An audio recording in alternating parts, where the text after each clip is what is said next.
Hey everyone. For today's topic, I wanted to talk to you about how to handle someone not reciprocating your feelings for them.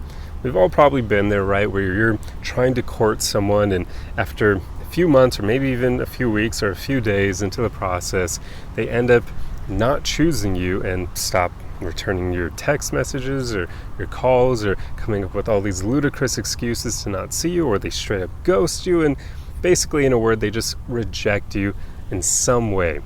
So a lot of people I've found, they'll do one of two things. There's usually a combination of both, unfortunately, where they'll, one, take it really personally, and I'll get into why that's not helpful, or they'll, two, get really depressed and kind of melancholic over it. So let me dive into why I don't believe either of these two options are something we should opt to do. For the first one, for taking it personally, that's really unhelpful because it's not exactly accurate.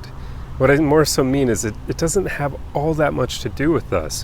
When someone rejects you, it can be for all sorts of reasons, and usually it comes down to that person not thinking you're compatible for them in some way, shape, or form.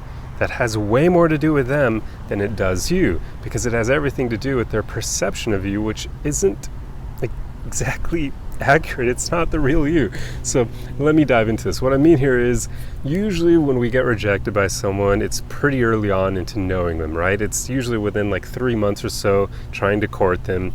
So can you possibly truly know someone within 3 months' time? Think about that. Probably not.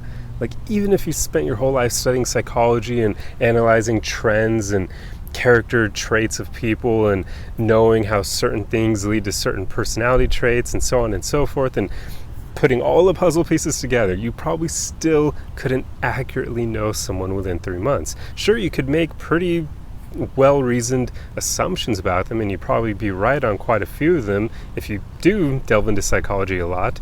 But for the average person who doesn't know much about psychology, they're not going to be accurate at all, or at least not to the extent that they believe they are. So if they end up rejecting you because they think you're not a good fit for them, they could easily be wrong.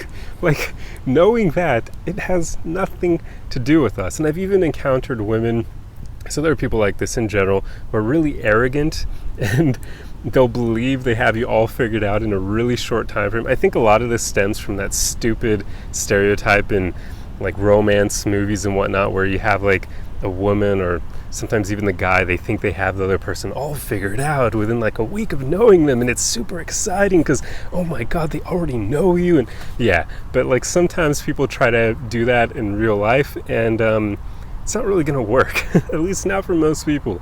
If you work on yourself, you're going to have all these sorts of different facets to your character.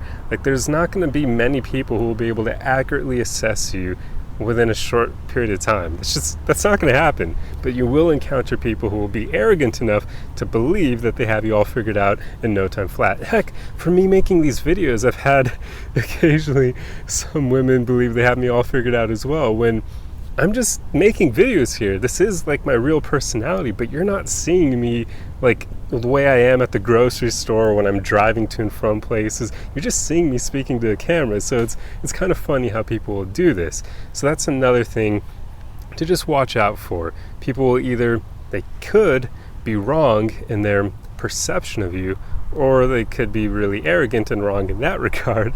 But regardless, the whole point here is, it has not all that much to do with you. Just a teensy bit sometimes, maybe. You could have things you need to work on. You could shoot yourself in the foot from time to time, and that's okay. But the thing you need to understand or think about here is, even if you do mess up in some way, shape, or form, do you really want to continue seeing someone who doesn't allow you to make those mistakes? A great example of this would be, maybe you did something I don't know, this will be a ridiculous example, but it'll get the point across by how ridiculous it is. Let's say you're a man, you forget to hold the door open for a woman when exiting your car or something. You don't go around to her side and open the door for her, and she gets mad about that, doesn't want to see you again because of that. That's kind of dumb, isn't it, right? In a way, that's you kind of messing up based on her, I guess, expectations of you. But is that really something that defines you and means you're a bad person or a bad match for her? No, of course not, right? That's like an old-fashioned thing. Doesn't happen all that much anymore. And for those of you who are thinking this has actually happened to me, it hasn't. I'm just using this as a ridiculous example to convey the point here. But that can happen from time to time. Maybe you just say something that they don't like, but you shouldn't feel bad about yourself and beat yourself up over that mistake, because really your goal should be to find someone who can handle your mistakes, who can hold space for that. I mean, I used to always think that I had to be perfect on dates for that reason, like not making any mistakes, not messing up at all. But now I've come to realize I'd much rather find a woman who can handle that and not judge me for it and not think I'm a bad fit for her over it, because we're all going to mess up from time to time. There's no way in hell you're going to be completely perfect. So aim to find someone who can handle that. Now, what was the second thing I was talking about? The first one was we take it too personally, right? Now, the second one, we get depressed, or we become a bit melancholic when someone can't reciprocate our feelings. Let's dive into that part of it now, because this is also incredibly unhelpful. Now, I don't see much point in us beating ourselves up when we get rejected by someone and falling into this mild sort of depression over it, because a lot of people also go this route. And tying in with that first point, oftentimes it's because we're taking it personally. We think there's something wrong with us, and that thought then spirals us down into this mild depression where we're thinking, oh my God, we need to fix ourselves, we're not good enough. Are we ever going to be good enough? Will anyone ever love us? And so with this part, I would say just try to come at it from a way of thinking where if you work on yourself, which I hope you do if you're watching these videos, realize that you definitely are good enough. Like, if you're taking the time to actually work on becoming a better person over time, you're good enough. You're doing what, like, I'm pausing here because this is like a made-up statistic, but I feel like it's accurate. Like 90% of people don't do that. They don't. So if you fall into that 10% who does, like, immediately you stand out from the crowd. You are good enough. So knowing that, beating yourself up and feeling depressed over it is stupid, especially for this reason. And I need to be very careful here because I don't want to fall into these games of like ego kind of games, but quite often, if you do work on yourself, I can probably go out on a limb here and say you are probably actually the better person in the relationship equation here, meaning you probably have more value to bring to a relationship than that other person does, unless they too work on themselves, and then hopefully it'd be like equal.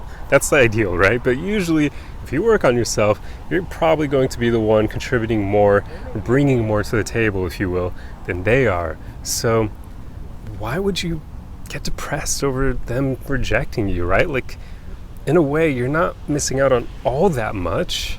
So now you can see why this is like something that's a bit difficult for me to talk about, because I don't like that way of thinking, but it can help during these moments. If it means you're not going to fall into that pseudo depression, that sad phase, I would say it is worthwhile. Just make sure you don't become like arrogant, like stay humble and don't play those ego games. But if you do work on yourself, there is a high chance that you have more to bring to the table than the other person.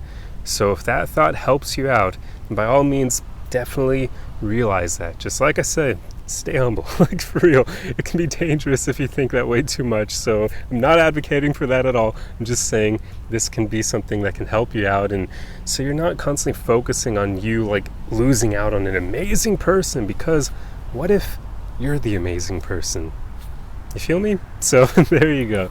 That's pretty much the gist of what I wanted to cover in this video, just talking about how I don't think it's so helpful the way most people handle somebody not reciprocating their feelings. And I mean, I've done these things in the past, that's why I'm able to speak to them, because I definitely in the past went both these routes combined, where I would take it personally, I would think I wasn't good enough, then I'd fall into that pseudo depression and feel bad for myself, think I wasn't good enough, think I was missing out on an amazing woman, and then like maybe a month later when I was over her, I would look back and be like, she wasn't all that great.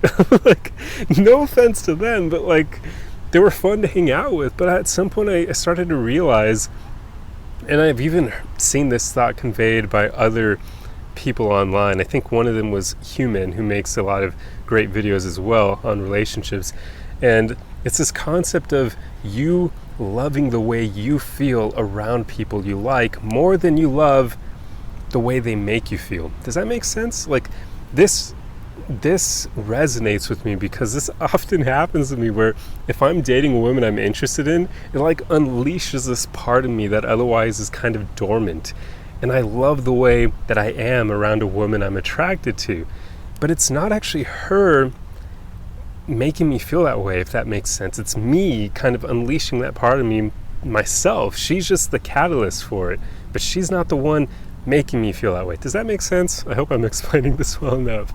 But this is also something else that could be affecting us. So think about that as well, because it may not be so much that you're missing out on them. You may just be missing out on the way they made you feel, the way that you rose up to the occasion for them, the way that you unleashed this fun side of you around them. But it wasn't actually them doing that to you. If anything, they more so evoked it by their own presence, but you were the one who did it. I really hope I'm explaining this well, because I can see how this sounds kind of confusing. It kind of does sound like it's them doing it to you, but it really isn't. It's more so they're the catalyst, you're the one doing it yourself, because you're just kind of unleashing this side of you, and they merely are the thing that awakens that side of you, but they're not the ones making you feel those things. It's you. So yeah, I hope I explained that well. But anyway, that's pretty much enough. So I truly hope you enjoyed this video. I hope you like content like this, and if so, feel free to subscribe for more. Otherwise, the easiest way you can help me out on this journey is just to throw a like and a comment on the video for the algorithm, so I can reach more people. And let me know if you have any subjects you would like to see me cover in future videos, and I can definitely add them to my list. And if I already know a lot about them, I could even tackle them sooner rather than later. So that is always an option. Feel free to leave any comments like that. But otherwise, I will see you guys in the next video. Arrivederci.